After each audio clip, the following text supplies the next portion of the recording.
Excelente noche de jueves y bienvenidos a T13 Noticias. Ana Alfaro, muy buenas noches. Buenas noches, Pablo. Buenas noches a usted, amigo televidente. Gracias por su sintonía. Vamos de lleno con lo que usted quiere, información. Y vamos a iniciar hoy con lo sucedido al sur de la capital guatemalteca. Un niño de apenas 4 años fue testigo de cómo hombres armados se llevaron a su progenitora.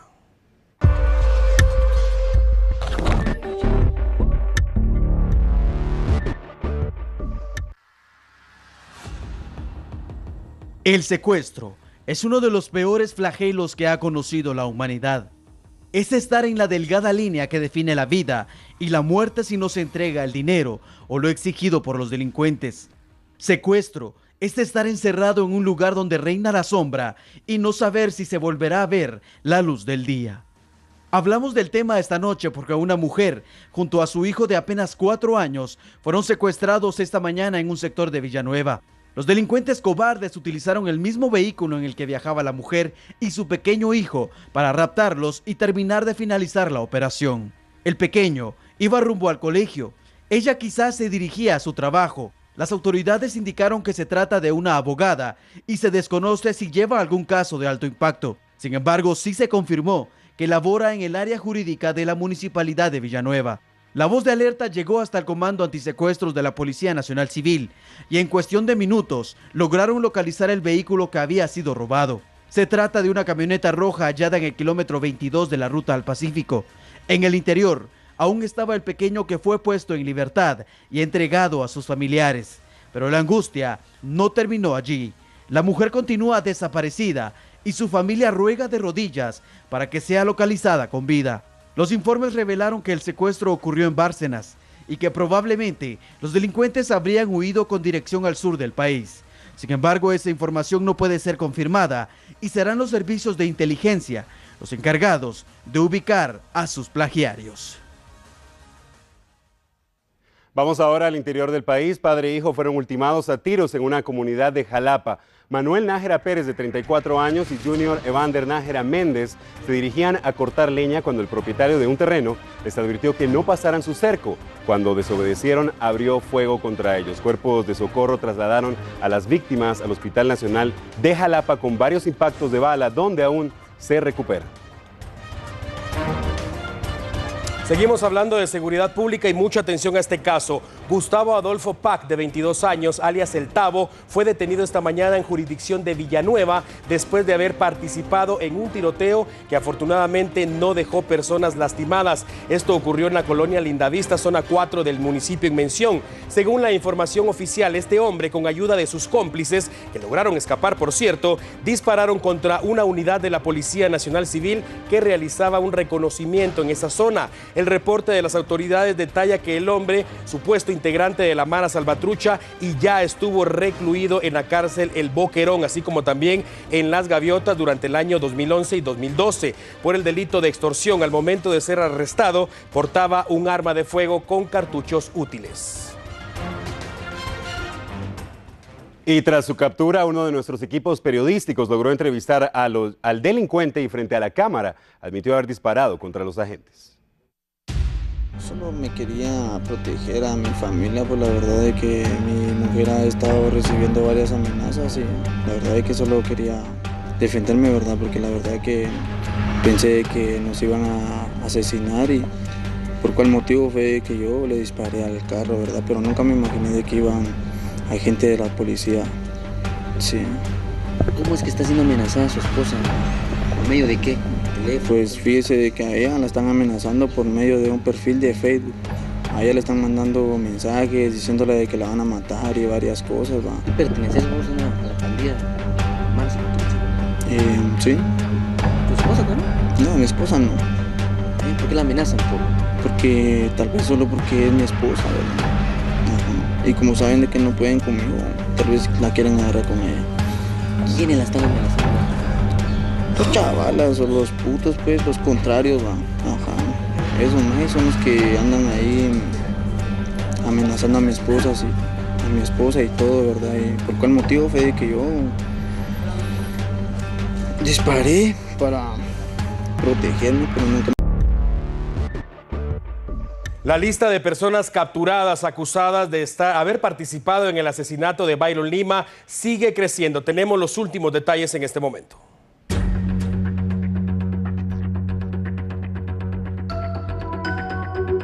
El atentado contra Byron Lima Oliva ocurrió el 18 de julio de 2016 en la granja penal de Pavón.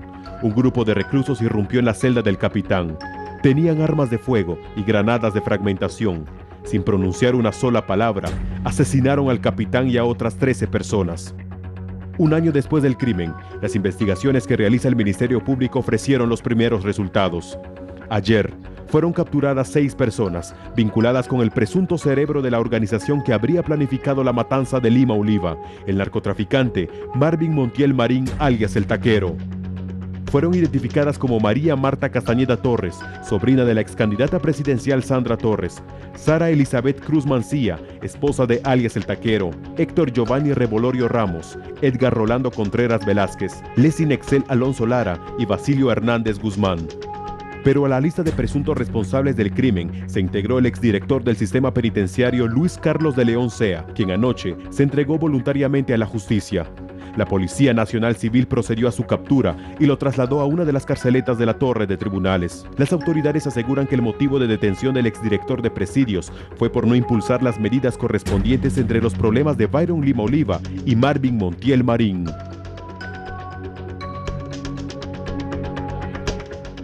Durante la audiencia de primera declaración, algunos testigos narraron qué fue lo que sucedió el 18 de julio del año pasado, reforzando la acusación del Ministerio Público. Sin embargo, la audiencia tuvo que ser reprogramada.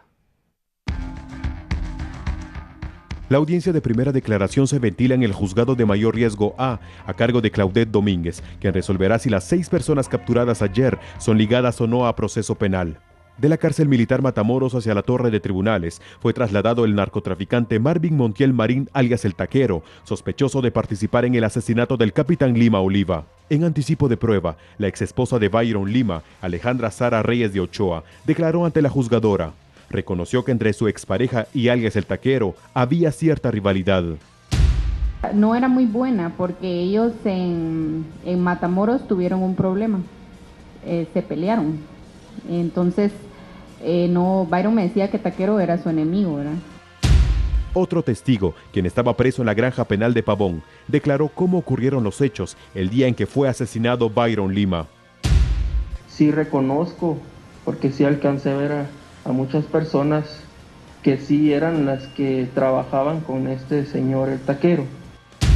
El capitán obtuvo el control de las cárceles, construyó negocios y apoyó a otros reclusos. Entraba electrodomésticos, licor, tenía negocios lícitos y tenía negocios ilícitos, ¿verdad? Porque me recuerdo que tenía una tienda y tenía un restaurante. La audiencia tuvo que ser suspendida debido a que se reportaron posibles disturbios en la granja penal de Pavón, lugar donde declaraba por videoconferencia uno de los indicados. La jueza Claudette Domínguez reprogramó la audiencia indagatoria para este viernes a las 9 de la mañana.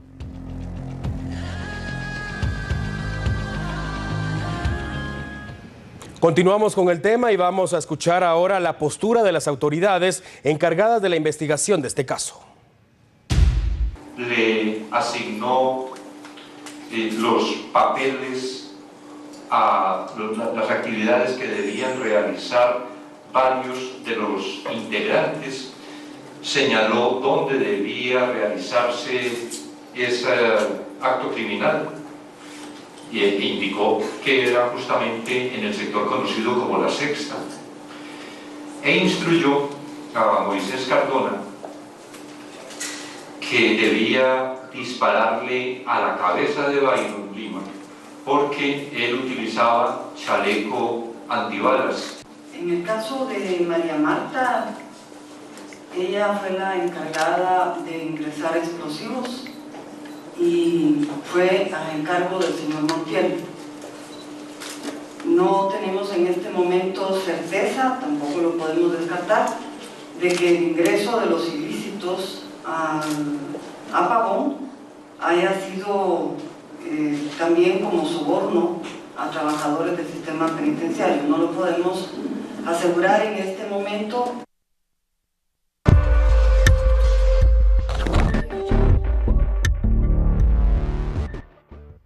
El narcotraficante Marvin Montiel, alias El Taquero, rompió el silencio y aseguró que mantenía una amistad bastante estrecha con el capitán Lima. Éramos amigos y se dieron las cosas que nos llevaron juntos, hicimos una amistad. Alejandra, nosotros estuvo en varias ocasiones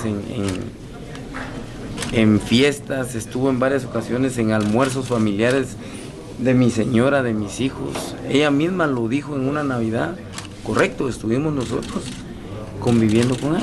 Entonces jamás se tornó nada fuera del orden en este caso. Ella creo que todos lo sabemos. Aquí hay un chivo expiatorio.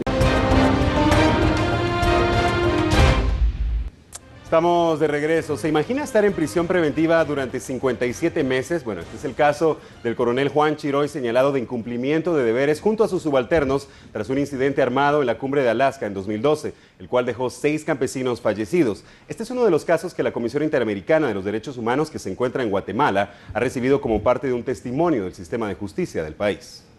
El coronel Juan Chiroy lleva 5 años en prisión preventiva. Su defensa y familia dice que llegar a un debate oral y público se ha convertido en algo similar a una utopía. Andrea de Chiroy relató con voz entrecortada ante algunos miembros de la CIDH la situación que atraviesa su esposo. Porque son 5 años que mi esposo y sus soldados pues están cumpliendo una condena que es tan eterna.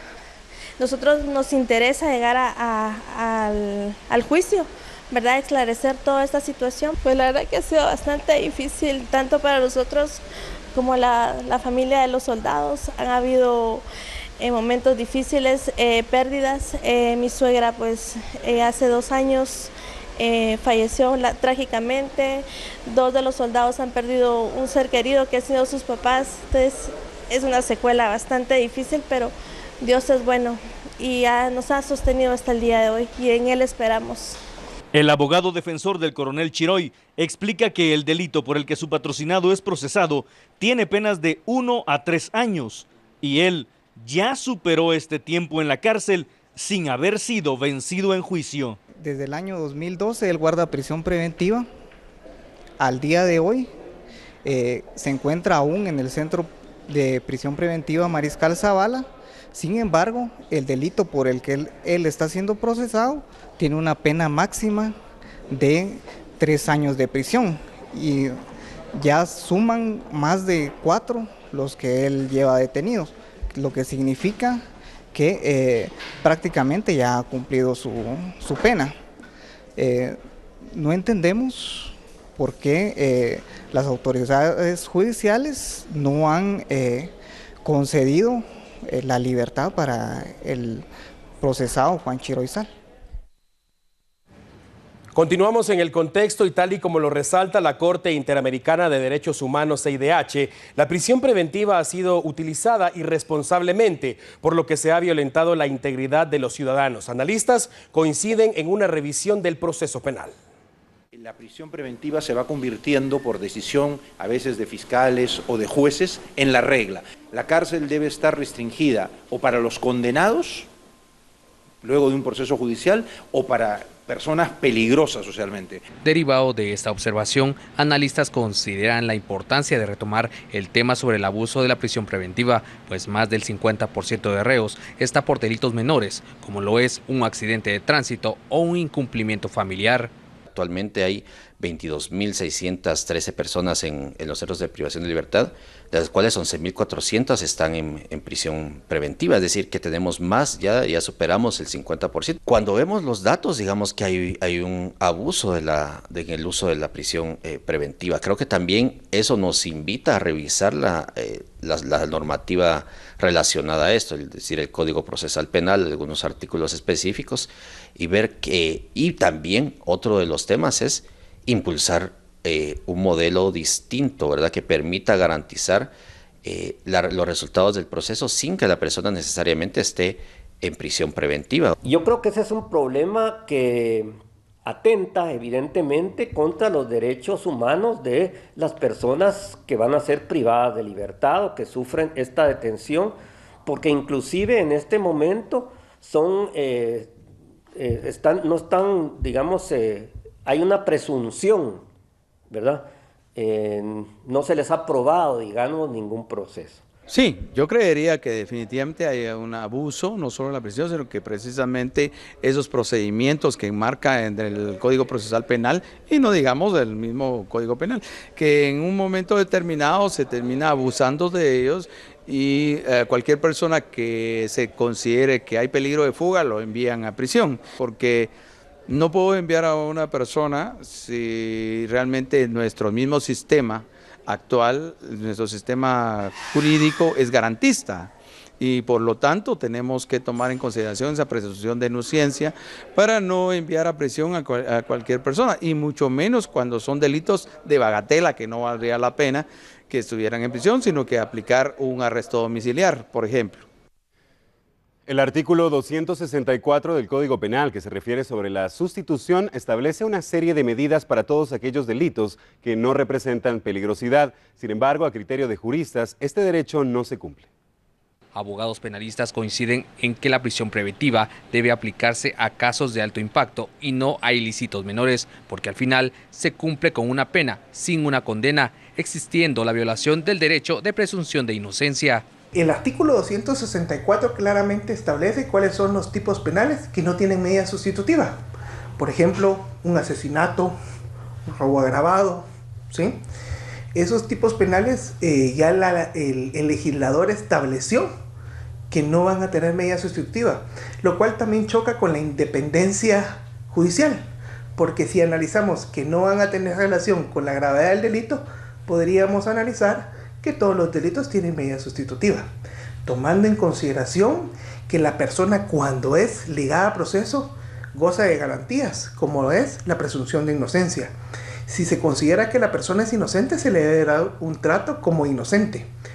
También es importante que a la persona no se le trate como condenada y que no sufra los defectos de una persona que ya está condenada. Y si analizamos la persona que está en privación de libertad en situación preventiva, está padeciendo los mismos efectos de una persona que ha sido condenada en un proceso penal. La prisión preventiva casi no resuelve nada. Mire, la prisión preventiva sirve para aquellos casos de grave impacto social. Si usted tiene un par de sicarios ahí que andan en moto matando a la gente, no los puede dejar libre, porque entonces el otro día, la otra semana, el otro mes van a volver a matar, porque ese es su modus operandi. Pero hay una cantidad de delitos que no son de peligro social, y lo que se evita es el peligro para la comunidad, el peligro para la sociedad. Pero si no hay peligro, la persona no tiene por qué estar en la cárcel. Fíjese que el derecho que únicamente debería de violentarse de parte del Estado es la libre locomoción, porque la cárcel eso es lo que tiene, la libre locomoción, es el único derecho que se restringe. Ese está exagerado porque todos van a la cárcel, pero no se dan cuenta que juntamente con la violación a la libre locomoción se violan otro montón de derechos. Por ejemplo, si la persona estando en cárcel le da un cáncer de colon, le da un dolor de muela y necesita un dentista, tiene que sacarse de una radiografía. Usted no sabe el calvario de las personas para ir a un centro asistencial. ¿Cuántas peticiones hay que hacer? Una persona puede ir ahí porque atropelló a una persona y esa noche hubo una balacera en el centro preventivo y una bala perdida le va a pegar, perdió la vida, un derecho fundamental ante un delito que a lo mejor no se sabe ni siquiera si lo cometió y era tan ínfimo que no debió haber ido a la cárcel, sino que debió haber quedado en su casa, en el municipio, en el departamento y resolver su situación jurídica. De noticias.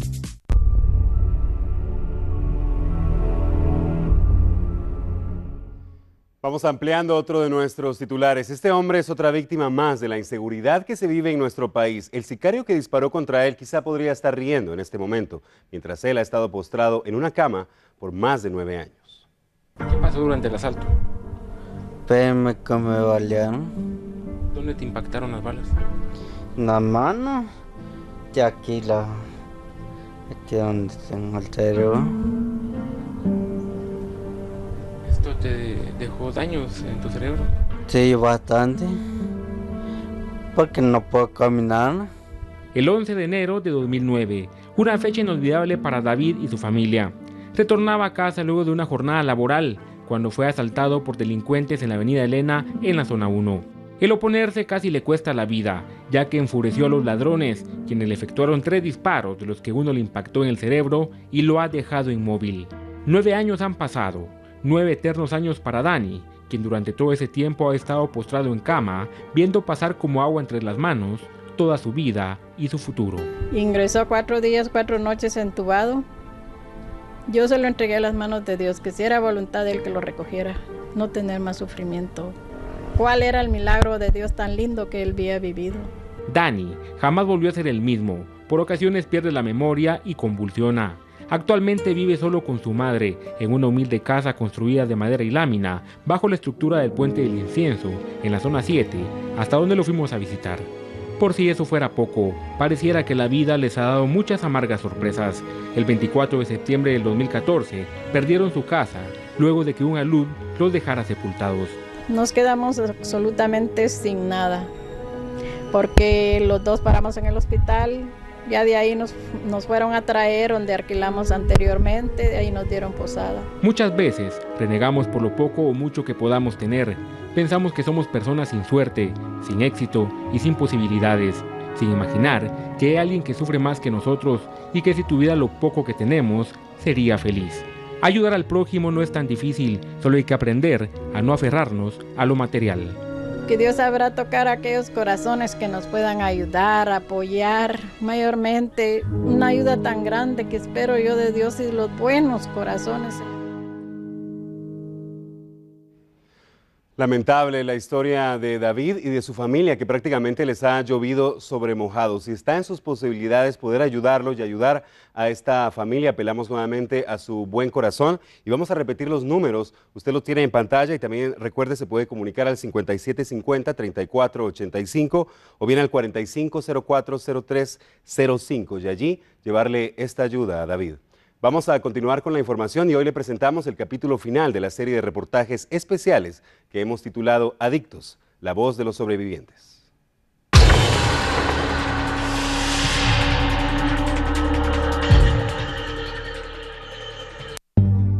El alcohol y las drogas destruyen futuros, destruyen hogares y causan daños psicológicos.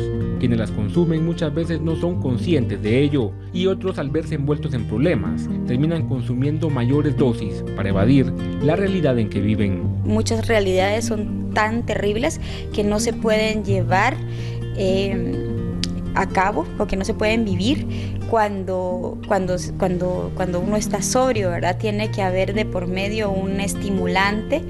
El alcohol y las drogas son accesibles para el consumo humano, están al alcance de todos, pero saber consumirlo o saber orientar a los hijos para que no lo hagan depende mucho de los valores morales en el núcleo familiar. Y hay quienes pues pueden tomarlo en momentos especiales y quedarse ahí, otros lo usan como para descargar frustraciones los fines de semana, pero hay gente que no sé si por el mismo tipo de personalidad del organismo que tienen, también pueden consumirlo diariamente, pero también tiene que ver, como te decía antes, con el contexto en donde estén